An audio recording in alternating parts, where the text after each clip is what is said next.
পেশি শক্তি প্রদর্শন এবং আধিপত্য বিস্তারের যে প্রবণতা আমাদের মধ্যে ক্রমশ, যে বিষয়টি নির্ধারণ করা হয়েছে, এই বিষয়ে যদি একটা জাতীয় মানের রাউন্ড টেবিল করা হয়, সুশীল সমাজের বিভিন্ন ক্রাইটেরিয়ার লোকজন থাকলেন, বিভিন্ন ছাত্র সংগঠনের প্রতিনিধিরাও সেখানে থাকলেন, থেকে আসলে পেশি শক্তি প্রদর্শন এবং আধিপত্য বিস্তারের প্রবণতা রোধ করার ক্ষেত্রে যে কি করণীয় হতে পারে, ছাত্র রাজনীতির গুণগত পরিবর্তনের পথে আমাদের চ্যালেঞ্জটা কি আছে এবং সেখান থেকে করণীয় কি আছে, এটি আরো ভালো উপস্থাপিত হবে। আমি সেই বিষয়টির দৃষ্টি আকর্ষণ করে আমার মূল পয়েন্টে যাচ্ছি। ছাত্র রাজনীতিকে বলা হয় নেতৃত্ব তৈরির বাতিঘর। দেশের বিভিন্ন প্রেক্ষাপট বিবেচনায় ছাত্র রাজনীতির প্রয়োজনীয়তা অনস্বীকার্য।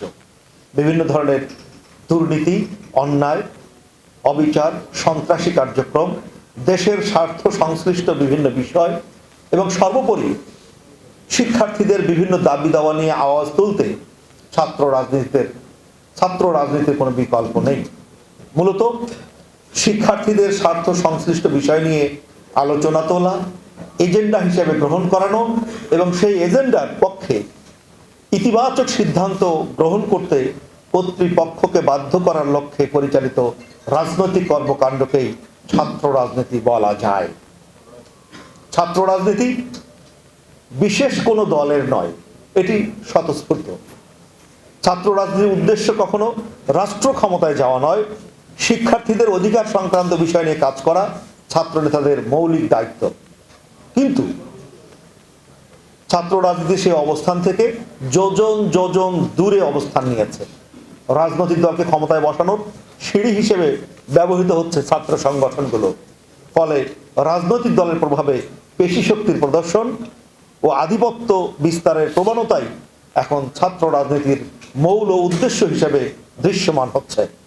রাজনৈতিক দলের আজ্ঞাবহ এবং লেজুরবৃত্তি মনোভাবের কারণে ছাত্র রাজনীতিতে গুণগত পরিবর্তন সাধন অত্যন্ত চ্যালেঞ্জিং হয়ে পড়েছে। এই ইন্ট্রোডাকশনের পরে আমি একটু টাচ দিয়ে যাব যে ছাত্র রাজনীতি আসলে সূচনা কখন থেকে হয়েছে এই বাংলায়, ভারতীয় উপমহাদেশে। আমরা জানি যে ঊনবিংশ শতকের 70 দশকের গোড়ার দিকে ভারতীয় উপমহাদেশে ছাত্র রাজনীতির কালচার আস্তে আস্তে ডেভেলপ করে। বিশেষ করে 1920 সালের দিকে ইয়াং বেঙ্গলের নেতৃত্বে গড়ে ওঠা ছাত্র আন্দোলন ইতিহাসের সাক্ষী হয়ে আছে।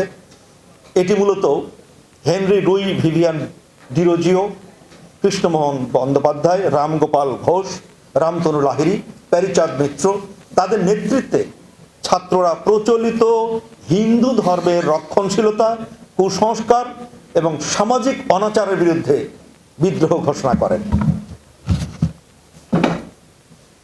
তারা নারী শিক্ষা, সংবাদপত্রের স্বাধীনতা এবং আধুনিক পাশ্চাত্য চিন্তার প্রসারে উদ্যোগ গ্রহণ করেছিলেন। এরপরে 1928 সালে প্রতিষ্ঠিত হয় নিখিল বঙ্গ ছাত্র সমিতি। এটি কংগ্রেসের আয়োজনে উদ্যোগে হয়েছিল। বাংলায় এসে ঢাকা বিশ্ববিদ্যালয় 1932 সালে ডক্টর মোহাম্মদ শহীদুল্লাহর নেতৃত্বে গড়ে তোলা হয় নিখিল বঙ্গ মুসলিম ছাত্র সমিতি। এবং এই ছাত্র সমিতিকে জাতীয় রাজনীতিতে অংশগ্রহণ করা থেকে বিরত রাখা ছিল এই ছাত্র সংগঠনের মৌলিক ঘোষণা, যে আমরা ছাত্রদের নিয়ে কথা বলবো, জাতীয় রাজনীতিতে অংশগ্রহণ করব না। তারপরও 20 শতকের প্রথম দিকেই ব্রিটিশ বিরোধী আন্দোলন, স্বদেশী আন্দোলন, অসহযোগ আন্দোলনের মধ্য দিয়ে ছাত্র রাজনীতির প্রাসঙ্গিকতা প্রকাশ পেতে থাকে। Mohammad Ali Jinnah all India Muslim students federation 1937 সালে, 1938 সালে বাংলায় অল ইন্ডিয়া মুসলিম স্টুডেন্ট অ্যাসোসিয়েশনের তৈরি হয় এবং সেই নতুন নামকরণ হয় অল বেঙ্গল মুসলিম স্টুডেন্টস লীগ। এভাবেই ক্রমশ ছাত্র রাজনীতি জাগ্রত হতে থাকে। সেখান থেকে আস্তে করে ছাত্রলীগ আরো অন্যান্য সংগঠন বেরিয়ে আসে। ছাত্রলীগ পরবর্তীকালে ছাত্র রাজনীতি শুধু শিক্ষা সংক্রান্ত দাবির মধ্যে সীমাবদ্ধ থাকেনি। ইতিহাসের ধারাবাহিকতা গড়ে ওঠা ছাত্র সংগঠন ও ছাত্র রাজনীতির প্রত্যক্ষ সংগ্রামে 1952 সালের ভাষা আন্দোলন, 1969-এর গণঅভ্যুত্থান, 71-এর মুক্তিযুদ্ধ, 90-এর স্বৈরাচারী বিরোধী আন্দোলন 2018 সালের কোটা বিরোধী আন্দোলন এবং সর্বশেষ 2024 সালের ফেসিবাদ বিরোধী আন্দোলন তথা 24-এর 36 জুলাই যে গণ অভ্যুত্থান সংগঠিত হয়, সেই জুলাই বিপ্লব। এই আন্দোলন সমূহে ছাত্র রাজনীতির পাশাপাশি গুরুত্বপূর্ণ ভূমিকা পালন করেছে বিভিন্ন সামাজিক সাংস্কৃতিক সংগঠন। এবং মজার ব্যাপার হচ্ছে যে সামাজিক সাংস্কৃতিক সংগঠনগুলো নানাভাবে গড়ে ওঠা, ক্ষণিক বিভিন্ন প্রেক্ষাপটে গড়ে ওঠা বড় বড় আন্দোলনগুলোতে তারাই ভূমিকা পালন করেছে। এবং 24-এর যে জুলাই বিপ্লব, এখানেও কিন্তু দেখা গেছে যে ছাত্র রাজনীতি পিছন থেকে প্যাট্রন করলেও মূল জায়গায় ভূমিকা পালন করেছে এরকম তাৎক্ষণিক দাবির প্রেক্ষিতে গড়ে ওঠা নানান সংগঠন। যে কারণে ডাকসুর সাবেক জিএস ডক্টর মোস্তাক হোসেন একটি কথা বলেছেন, দলীয় পরিচয়ে ছাত্র সংগঠন অনেকদিন ধরে শিক্ষার্থীদের স্বার্থে বড় কোনো ভূমিকা পালন করতে পারেনি, বরং যারাই ক্ষমতায় থেকেছে তাদের ছাত্র সংগঠন ছাত্রদের নানাভাবে অত্যাচার করেছে। এর বাইরে তারা নানা ইস্যুতে কিছুটা জনমত সৃষ্টি করতে পারলেও কার্যকর শক্তি অর্জন করতে পারেনি। বিশেষ করে 90-এর গণ অভ্যুত্থানের পর থেকে সব আন্দোলনই হয়েছে নির্দলীয় চেহারায়, কোনো ছাত্র সংগঠন সামনে আসতে পারেনি। এটাই বাস্তবতা। ছাত্র রাজনীতি বলা এবং চ্যালেঞ্জিং, কি কি চ্যালেঞ্জগুলো আছে এটা নিয়ে আমরা একটু কথা বলব। আগেই বলেছি, ছাত্র রাজনীতি মানে হচ্ছে ছাত্রদের স্বার্থ নিয়ে কথা বলা। শিক্ষার্থীরা শিক্ষা গ্রহণ করবে, মেধার চর্চা করবে, মেধার বিকাশ ঘটাবে, গবেষণা মনোনিবেশ করবে, মুক্তভাবে কথা বলবে, শিক্ষা সংক্রান্ত ন্যায়সঙ্গত দাবি তুলবে, অধিকারের কথা বলবে, সামাজিক ন্যায় বিচারের কথা বলবে, সুশাসনের কথা বলবে, সমাজ সংস্কৃতির আদর্শিক চর্চা করবে, প্রচার করবে, পরমত সহিষ্ণু হবে, ছাত্র শিক্ষক কর্মচারী সম্পর্ক সুসম্পর্ক স্থাপিত হবে, সংগঠিত হবে, ছাত্র সংসদ নির্বাচনের নিজেদের প্রতিনিধি নির্বাচন করবে, নেতৃত্বের বিকাশ ঘটাবে। এটাই মূলত ছাত্র রাজনীতির মূল কথা হওয়ার কথা ছিল।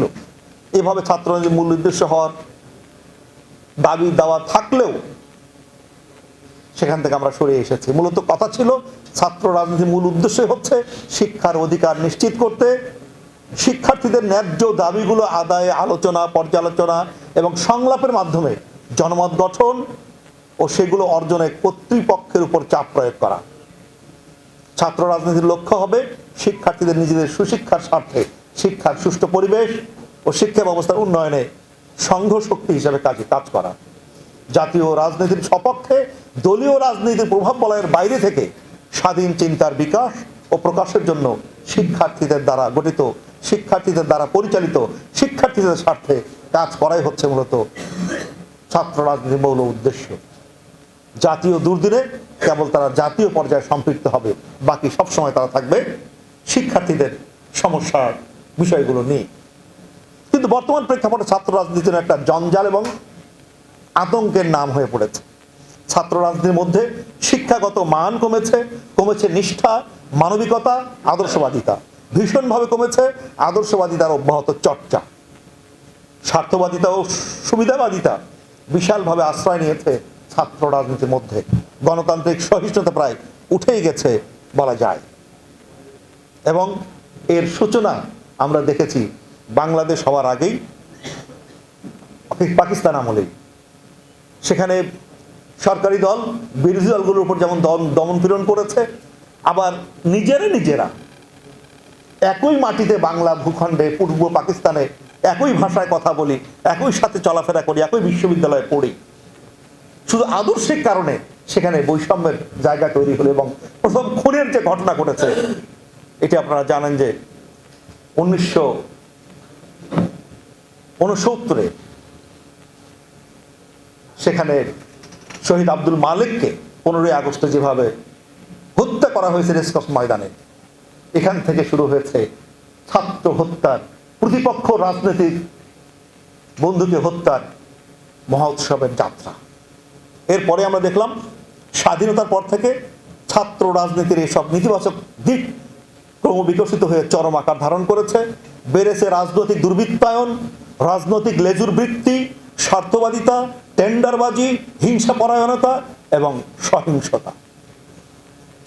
রাজনৈতিক দল এবং শাসক গোষ্ঠীর মদদেই এসব ঘটছে, এইসব অপকৃতি।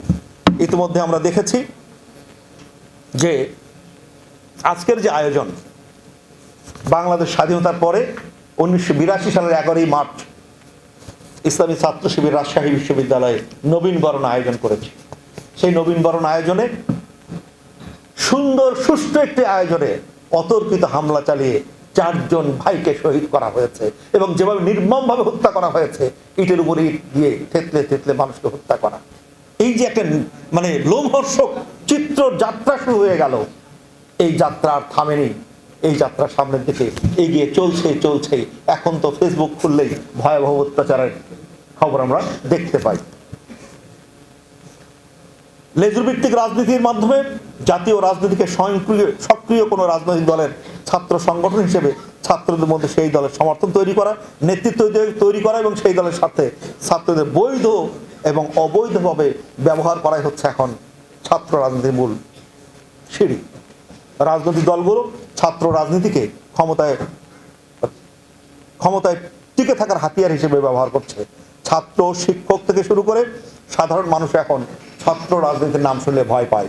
তারা টেন্ডারবাজি, চাঁদাবাজি, সন্ত্রাস, মাদক ব্যবসা, খুন, ধর্ষণ সহ বিভিন্ন ধরনের অপরাধমূলক কর্মকাণ্ডে জড়িয়ে পড়ে নিজেদের আধিপত্য বিস্তার করতে গিয়েও দেশ জুড়ে অরাজকতা সৃষ্টি করে।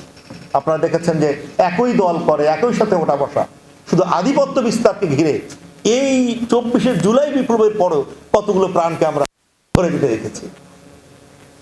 এমনটি তো হবার কথা ছিল না। ছাত্র রাজনৈতিক দলগুলো এই অপরাধের শুধু প্রশ্রয় দিচ্ছে না, বরং রাজনৈতিকভাবে তাদের সমর্থন ও সহযোগিতা করছে। ফলে ছাত্র রাজনীতির গতিপথ পাল্টে যাওয়ার সিঁড়িতে পরিণত হয়েছে, ক্ষমতায় যাওয়ার সিঁড়িতে পরিণত হয়েছে। মেধাবীরা ছাত্র রাজনীতি বিমুখ হচ্ছে, অযোগ্য মেধাহীন যোগ্য নেতৃত্ব আসছে, যে কারণে দেশের উন্নয়ন বাধাগ্রস্ত হচ্ছে। সবচেয়ে দুঃখজনক ব্যাপার হলো অধিকাংশ ছাত্র সংগঠনের কমিটির নেতৃত্বে আসতে নাকি বিশাল অঙ্কের টাকাও লেনদেন হয়। ভীষণ লজ্জার কথা। এটাকে বলা হয় ইনভেস্টমেন্ট। তারা নেতৃত্ব এলে এটি শতগুণে তুলে নিয়ে আসবেন। এই জন্য দেখা যায় বিশ্ববিদ্যালয় সমূহে তারা চাঁদাবাজি, টেন্ডারবাজি, সন্ত্রাস, মাদক ব্যবসা, খুন, ধর্ষণ এগুলোর অপরাধমূলক কাণ্ডকর্ম জড়িয়ে পড়ে তারা তাদের ইনভেস্টমেন্টটাকে তুলে নেবার চেষ্টা করে। হাতুড়ি বাহিনী, হেলমেট বাহিনী, চাপাতি বাহিনী, কত রকমের বাহিনীর খবর আমাদের কাছে আছে। আর ছাত্র নেতা একবার হয়ে যেতে পারলেই আঙ্গুল ফুলে কলা গাছ। এটি আমাদের এখন শ্বাসরোধ হয়ে দাঁড়িয়ে আছে। যে কোনো সরকার পরিবর্তনের সঙ্গে সঙ্গে রাতারাতি বিশ্ববিদ্যালয়গুলো দখলের একটা রোল পড়ে যায়, একটা উৎসব শুরু হয়ে যায় এবং এই উৎসবের মধ্য দিয়ে তারা সেখানে বিরোধী দলের অঙ্গ সংগঠনগুলোকে বের করে দেয়া, যাবতীয় বিষয়গুলো নিয়ন্ত্রণে নিয়ে নেওয়া, একচ্ছত্র আধিপত্য প্রতিষ্ঠা করা এবং পুরো বিশ্ববিদ্যালয় এবং সেই সব অঞ্চল নিয়ন্ত্রণের চেষ্টা করা। এইভাবে আস্তে আস্তে তারা যে কাজটি করে, ওই অঞ্চলের নিয়ন্ত্রণ নিয়ে অর্থনৈতিক নিয়ন্ত্রণটাও তারা হাতে নিয়ে নেয়। হল দখলের পর সংগঠনের প্রধান লক্ষ্যবস্তুতে পরিণত হয় সদ্য ভর্তি হওয়া শিক্ষার্থীরা। তাদের জোর করে দলের কাজে লাগিয়ে রাজনৈতিক কর্মী বানানোর চেষ্টা করা হয়। তারা ক্যাম্পাসকে রণাঙ্গনে পরিণত করে, বাবা মায়ের কোল খালি করে, আজীবনের জন্য পঙ্গু করে দেয়। ভালো মানুষকে অপরাধী বানায়। বুয়েট শিক্ষার্থী আবরার ফাহাদ হত্যাকাণ্ডের পর ছাত্রদের মধ্যে এই দাবি উত্থাপিত হয়েছিল যে ছাত্র রাজনীতি বন্ধ করা হোক। 24-এর গণ অভ্যুত্থানের পরও ছাত্র রাজনীতি বন্ধের দাবি উঠেছে ছাত্রদের মধ্য থেকেই। এর আগে প্রেসিডেন্ট হুসেইন মোহাম্মদ এরশাদ ছাত্র রাজনীতি বন্ধের উদ্যোগ গ্রহণ করেছিলেন। তবে ছাত্র রাজনীতি বন্ধ করা কোনো বুদ্ধিমানের কাজ নয়, বরং লেজুর ভিত্তিক ছাত্র রাজনীতি বন্ধ করাটাই হচ্ছে মূল বিষয়। ছাত্র রাজনীতি গুণগত পরিবর্তনে আমাদের কি করণীয় আছে এটি নিয়ে একটু কথা বলবো।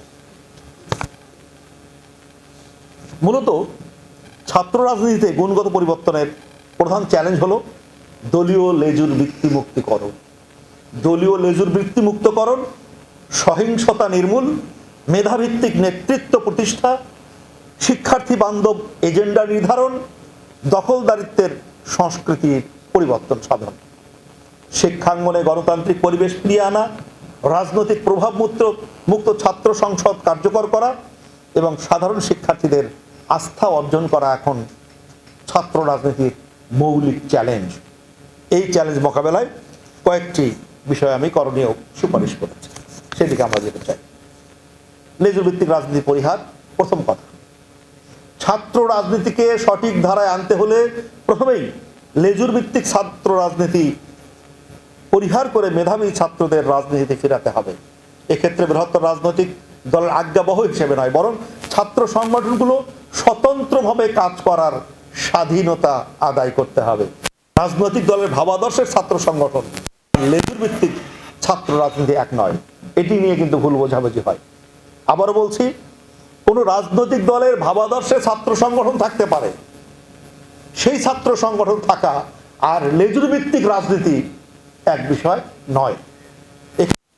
দলের সঙ্গে সম্পর্ক থাকলেও সিদ্ধান্ত গ্রহণ প্রক্রিয়া, অর্থায়ন, নেতৃত্ব নির্বাচন এবং শৃঙ্খলা বিধি তন্ত্র, এটি বৃহত্তর রাজনৈতিক দলের সাথে তার সম্পর্ক থাকবে না। অর্থাৎ সেই ছাত্র সংগঠনের সিদ্ধান্ত গ্রহণের ক্ষমতা সংগঠনে থাকবে, অর্থায়ন ওই ছাত্র সংগঠনে থাকবে, নেতৃত্ব নির্বাচনের অধিকার ওই ছাত্র সংগঠনে থাকবে। আর একজন নেতৃত্ব দিয়ে দিবেন এই সুযোগ নাই। এবং শৃঙ্খলা বিধি এটিও নির্ণয় করবেন সংশ্লিষ্ট ছাত্র সংগঠন। তাদের সাংগঠনিক গঠনতন্ত্র বা সংবিধান, কর্মপদ্ধতি সম্পূর্ণভাবে স্বাতন্ত্রিক বৈশিষ্ট্য সম্পন্ন এবং স্বাধীন ক্ষমতা সম্পন্ন হবে। নেতৃত্ব নির্বাচন, বাতিল বা বহিষ্কারকরণ ক্ষমতা কোনো রাজনৈতিক দলের হাতে থাকবে না। ছাত্র সংগঠনগুলো নিজেদের সাংবিধানিক ক্ষমতা বলে এ সকল সিদ্ধান্ত গ্রহণের অধিকার সংরক্ষণ করবেন। কিন্তু এটা আমরা খুব কম দলের মধ্যেই দেখতে পাচ্ছি। সাংগঠনিক কর্মসূচি গ্রহণ এবং বাস্তবায়নে নিজেদের সিদ্ধান্ত গ্রহণের ক্ষমতা সংরক্ষিত থাকবে। সুতরাং দলীয় লেজুর ভিত্তিক ছাত্র সংগঠনের দরকার নেই। জাতীয় রাজনীতির বিভিন্ন ইস্যুতে তারা মতামত প্রদান কিংবা জনমত গঠনে ভূমিকা রাখলেও তাদের মূল রাজনীতি হবে সারা দেশের ছাত্র সমাজের বিভিন্ন অধিকার আদায়। শিক্ষাক্ষেত্রে বিদ্যমান বৈষম্য নিরসন, শিক্ষা কারিকুলাম ও পঠন পাঠন নিয়ে ন্যায্য ও যৌক্তিক দাবি দেওয়া নির্ভর। ক্যাম্পাসকে দখলদারিত্ব মুক্ত, সন্ত্রাস মুক্ত করে সাধারণ ছাত্রদের হাঁপ ছেড়ে বাঁচার একটা ক্ষেত্র তৈরি করতে হবে। তাহলে সেখান থেকে ভবিষ্যতে আদর্শ ভিত্তিক নেতৃত্ব ও সংগঠন গড়ে উঠবে। 2 নাম্বার, আদর্শ ভিত্তিক ছাত্র রাজনীতির চর্চা বাড়াতে হবে। আদর্শ ভিত্তিক ছাত্র রাজনীতি চর্চা করতে হবে। জাতীয়তাবাদী আদর্শের ছাত্র সংগঠন তাদের দলীয় আদর্শের আলোকে জাতীয়তাবাদী চিন্তার রাজনৈতিক সংস্কৃতি প্রসার এবং প্রচারে কাজ করবেন। বামপন্থী ভাবাদর্শের ছাত্র সংগঠন তাদের প্রগতিশীল চিন্তার পাঠ উন্মোচন করবেন। তারা ইসলামপন্থী মতাদর্শের ছাত্র সংগঠন ইসলামের মৌলিক স্পিরিচুয়াল ধারণা এবং ইনসাফি আদর্শিক চর্চার মাধ্যমে তাদের আকর্ষণীয় বয়ান তৈরির পাশাপাশি আদর্শ নেতৃত্ব তৈরি করবে। এভাবে অন্যান্য উদারপন্থী গণতান্ত্রিক চিন্তাধারার ছাত্র সংগঠন, হিন্দু ধর্মীয় আদর্শের ছাত্র সংগঠন, পাহাড়ি নৃগোষ্ঠীর ছাত্র সংগঠন প্রত্যেককে তাদের নিজ নিজ আদর্শের চর্চা ও বয়ান নিয়ে শিক্ষার্থীদের সামনে উপস্থাপন করবে। এই উপস্থাপনায় যারা যত বেশি শিক্ষার্থী বান্ধব, বিজ্ঞানসম্মত, রুচিশীল এবং সৃষ্টিশীলতার পরিচয় দিতে পারবে, শিক্ষার্থীরা তাদেরকেই গ্রহণ করবে। ছাত্র সংগঠনগুলো কমিটি দিতে হবে প্রকৃত ছাত্র দিয়ে, অছাত্র দিয়ে কোনো কমিটি দেওয়া যাবে না। অযৌক্তিক ইয়ারড্রপের সংস্কৃতি বন্ধ করতে হবে। ছাত্র সংসদ নির্বাচনে তাদেরকেই সমর্থন দেবে ছাত্র সংগঠনগুলো। কিন্তু দুর্ভাগ্যজনক হলো সত্য যে আমরা বিভিন্ন দলের যখন অনুষ্ঠান দেখি, সেখানে তার কি কর্মসূচি, তিনি কি বলতে চান সেটি বাদ দিয়ে 5 মিনিটের বক্তৃতায় 4.5 মিনিট তিনি অন্য দলের ঘাটাঘাটি করেন। এখান থেকে উনি যদি 5 মিনিটে 4.5 মিনিট তার আদর্শের কথা বলুন আর অন্য দলের যে ভুলগুলো আছে সেগুলো ধরে 30 সেকেন্ডে, তাহলে বুঝবো যে হ্যাঁ আদর্শের কথা বলছেন। কিন্তু হয়ে যাচ্ছে উল্টোটা। ছাত্র রাজনীতি হবে শিক্ষা ও শিক্ষাঙ্গনের উন্নয়নে। ছাত্র সংগঠনগুলো চলবে তাদের নিজস্ব ধারায়। তারা তাদের আদর্শের ভিত্তিতে পাঠচক্র করবেন, জ্ঞান বিজ্ঞানের সর্বসাম্প্রতিক অগ্রগতির নানা বিষয় নিয়ে সভা, সেমিনার, সিম্পোজিয়াম করবেন, ডিবেটিং ক্লাব করবেন, চলচ্চিত্র সংসদ করবেন, নাটক সঙ্গীত চর্চা করবেন। বিশ্ববিদ্যালয় কর্তৃপক্ষ এই সব সহযোগিতা করবে। শিক্ষকগণ অনুপ্রেরণা যোগাবেন, শিক্ষার্থীদের সঙ্গে নানা বিষয়ে গবেষণা করবেন, সমীক্ষা, জরিপ ইত্যাদি করাবেন। শিক্ষা প্রতিষ্ঠান শুধু কেরিয়ারিস্ট পেশাজীবী তৈরি করবে না, বরং সমাজ, দেশ, পৃথিবী সম্পর্কে সচেতন মানুষ গড়ে তুলবে, শিক্ষার্থীদের রাজনীতি হবে এই লক্ষ্যাভিমুখী। প্রতিপক্ষ ছাত্র সংগঠনের সাথে আদর্শগত কিছু অমিল থাকলেও দেশের বৃহত্তর স্বার্থে তাদের মধ্যে সৌহার্দ্য ও সম্প্রীতির বন্ধন গড়ে তুলতে হবে। প্রতিযোগিতার প্রতিহিংসা এক জিনিস নয়, এই বিষয়টি মাথায় রাখতে হবে। যেভাবে যে ছকে শিক্ষার্থীকে সামনে আনা হবে সেই ছকগুলো নির্ধারিত নীতিমালার আলোকেই তারা ছাত্র সংসদ নির্বাচনে এগিয়ে যাবেন। এরপরে হল ভিত্তিক রাজনীতি চর্চা বন্ধকরণ। এক্ষেত্রে হলে, বিশেষ করে হলের যাবতীয় কর্মকাণ্ডগুলো নিয়ন্ত্রণ করবে বিশ্ববিদ্যালয় প্রশাসন। আর হলের রাজনৈতিক কার্যক্রম, ব্যানার পোস্টার লাগানো এবং প্রচারণা এগুলো বন্ধ করতে হবে। সেই সাথে ছাত্র সংগঠনের নামে শক্তি প্রদর্শন, সিট বাণিজ্য, গেস্টরুম কালচার এসব বন্ধ করতে হবে। বিশ্ববিদ্যালয় প্রশাসন ও পুলিশের সমন্বিত নীতিমালার আলোকে ছাত্র সংগঠন হোক আর স্বতন্ত্র শিক্ষার্থী হোক, যারা সহিংসতায় জড়াবে, সেখানে গেস্টরুম কালচারে জড়িয়ে যাবে, তাদের বিরুদ্ধে অ্যাকশন নেবার অধিকার তৈরি করতে হবে। ওরা স্বেচ্ছায় অর্থনৈতিক সহযোগিতা দিয়ে সংগঠনকে এগিয়ে নেবার কাজে অংশগ্রহণ করবে। নিজেদের অর্থে সংগঠন পরিচালনা মানসিকতা তৈরি হলে তাদের প্রাণপ্রিয় সংগঠনকে রাজনৈতিক লেজের বৃত্তি থেকে রক্ষা করা সহজ হবে। তবে বিভিন্ন অনুষ্ঠান ও সেগমেন্ট বাস্তবায়নে নিজস্ব সাংগঠনিক অ্যালামনাসের পক্ষ থেকেও অর্থনৈতিক সহযোগিতা গ্রহণের সুযোগ থাকবে, তবে তা কোনোভাবেই যেন চাঁদাবাজির পর্যায়ে না যায় সে বিষয়ে খেয়াল রাখতে হবে। এই গেল ছাত্র সংগঠনগুলোর পক্ষ থেকে করণীয়। এবার শিক্ষা প্রতিষ্ঠান এবং দেশের প্রধান ব্যক্তিদের পক্ষ থেকে কিছু কাজ আছে। প্রথমত, শিক্ষা প্রতিষ্ঠানগুলোকে, বিশেষ করে বিশ্ববিদ্যালয় সমূহকে স্বায়ত্তশাসন ব্যবস্থা আরও বেশি মজবুত করাতে হবে। সেখানকার স্বায়ত্তশাসন নিশ্চিত করতে হবে। প্রশাসনিক নিয়োগ, নীতিমালা প্রণয়ন প্রক্রিয়ায় রাজনৈতিক বিবেচনার বাইরে থেকে যোগ্যতা, অভিজ্ঞতা এবং দক্ষতার ভিত্তিতে যোগ্য ব্যক্তিদেরকে নিয়োগ দিতে হবে। শিক্ষা খাতে বিনিয়োগ বৃদ্ধি করতে হবে। শিক্ষা প্রশাসক ও শিক্ষক নিয়োগে স্বচ্ছতা ও নিরপেক্ষতার বিধান, তাদের পেশাগত উন্নয়নে অব্যাহত প্রশিক্ষণের সুযোগ, শিক্ষা ব্যবস্থাপনা ও শ্রেণীকক্ষে আধুনিক প্রযুক্তির ব্যবহার বাড়ানো, গবেষণা ও উদ্ভাবনের সুযোগ সৃষ্টির মাধ্যমে শিক্ষাকে জীবনমুখী, যুগ উপযোগী করার প্রতি গুরুত্ব দেওয়া, যা শিক্ষার্থীদের আরও বেশি শিক্ষা কার্যক্রমে ব্যস্ত করে তুলবে, তাদের কর্মসংস্থান সৃষ্টি করবে, হতাশা দূর করবে এবং জাতীয় উন্নয়নে তারা অবদান রাখতে সক্ষম হবে। দ্বিতীয়ত, শিক্ষা প্রতিষ্ঠানে কোনো শিক্ষক তারা দলীয় রাজনীতিতে সরাসরি যুক্ত হতে পারবেন না, যুক্ত না হওয়া। তবে যেহেতু তারা ভিন গ্রহের কোনো বাসিন্দা নন, নিজস্ব রাজনৈতিক আদর্শ এবং পরিচয় থাকা অস্বাভাবিক নয়। এক্ষেত্রে সরাসরি কোনো দলীয় প্ল্যাটফর্মে না গিয়ে তিনি তার সেই আদর্শের ভিত্তিতে, লেজুর ভিত্তিক সিস্টেম না করে তিনি তার আদর্শের ভিত্তিতে তিনি লেখালেখি করবেন, তিনি তার যুক্তি উপস্থাপন করবেন, তিনি সেভাবে এগিয়ে নেবেন। ছাত্রদের সীমানা নির্ধারণ, ছাত্রত্বের সীমানা নির্ধারণ এবং কঠোর প্রয়োগ দরকার। একজন কতদিন ছাত্র থাকতে পারবে বিশ্ববিদ্যালয়ে, এবং সেখানে যেমন 4 বছরের অনার্স কোর্স, সেখানে 6 বছর সর্বোচ্চ একাডেমিক বছর শেষ করতে হবে, এবং এর বেশি গেলে স্বয়ংক্রিয়ভাবে তার ছাত্রত্ব বাতিল হবে।